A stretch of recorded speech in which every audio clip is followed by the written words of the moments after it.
5 things everyone should know who have a modded Switch. The first thing every one of you should know is if you are in Hecate and you go here to Tools and then here to Archbit RCM, then you can click here on the Fix Archive Bit. That will actually fix some corrupted files which were corrupted while transferring them from the computer to your Nintendo Switch. It is as easy as just clicking once on it and then it will do everything on its own. It will probably go around 1 minute. Right now here stands done, no change was needed, which means everything was okay. But most likely if you transferred a lot of files to your microSD card, there will be definitely some assets which it will fix for you. Next off is for everyone who has an unpatched Switch and needs to use all the time the RCM jig here on the right side of the Switch.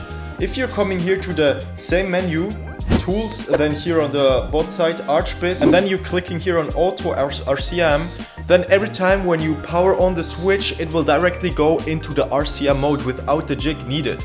Though you still need the RCM loader or your computer for afterwards payloading into the Switch, but it's very cool to not use all the time like those jigs. The next step is actually a very important one. If you have like some problems with apps that are closing themselves or you have errors once you try to start them, you maybe want to try to open the HP menu in full RAM mode, which is some sort of an administration rights which it will give to you. Now, for going into the full RAM mode, you want to hold the R button while opening any sort of game. It doesn't matter which game you're opening it, but you just need to hold the R button until you're here in the Homebrew menu. And the cool thing is right now we are in the full RAM mode, which is actually the basic mode of the Homebrew menu. The opening album way is actually only just a quick way to come here inside. But as you can see, most likely RetroArch needs this. So many people think that RetroArch doesn't work on their Switch, but they just didn't try to open it over the full RAM mode. As a side tip, if you're opening the album while you have like the full RAM mode still open, because once you're going out of the Homebrew menu, while you open it through a game, you need to close the game, which is actually the Homebrew menu, for that it is closed, otherwise your Switch will freeze. And here we come actually to the 4th tip. If your Switch has a black screen like mine right now here, right?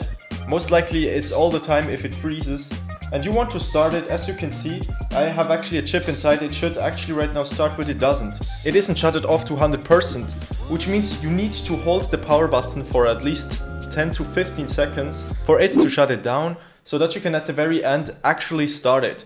So you might think your Switch is dead or you can't use it anymore because it has like a black screen, but it's literally only a black screen, it's not shut off. So once we are clicking on it, as you can see, the Switch is booting up now.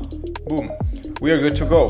And the next thing is I want to show you some ways how you can install themes, because people don't know it to 100%. If you're having like a theme, like here from the patron, it don't need to be from the patron, but I give out like very qualitative themes here weekly or even more often on the patron, in which I firstly ask in a poll what they want to have.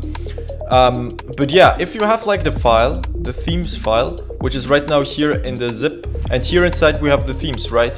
You can like actually go to your Switch, and if you don't have like the folder already, you will need to create a themes folder that is called 1-to-1, like here, everything little, every character little. Go here inside and you can put this theme right now here inside.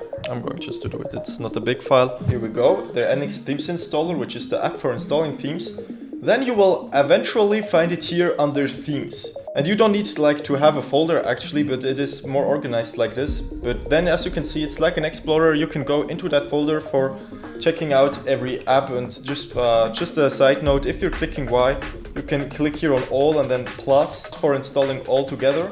I already did this, so I don't need it. Now the other thing is actually very interesting, is if you're going once again here into any sort of game while holding the R button, for that we are going into the full RAM mode, going to NX Themes Installer and go to download themes, we will have a very cool thing from themeser.net. If we click here on download themes and then input text, and then we're actually going to Themeser. I have right now here some preview themes with which you have a little preview of how it actually will look if you are a patron and download it from there. But as you can see, you can like also find other themes here. But as you can see, we will need the P7 CD code. So we will put this here inside while we have our Switch to the Wi-Fi connected. Okay, click on search and it will download all of the themes from here on. As you can see right now, it's here on the Switch. Alright guys, the 5 best tips for someone who is actually new in the modding scene. I hope that every one of you liked it. Make sure to leave a like, make sure to subscribe if you aren't right now. I hope I'll see you in the next video. My name is you. Don't you ever forget to smile. I love all of you. Peace. Peace. Peace.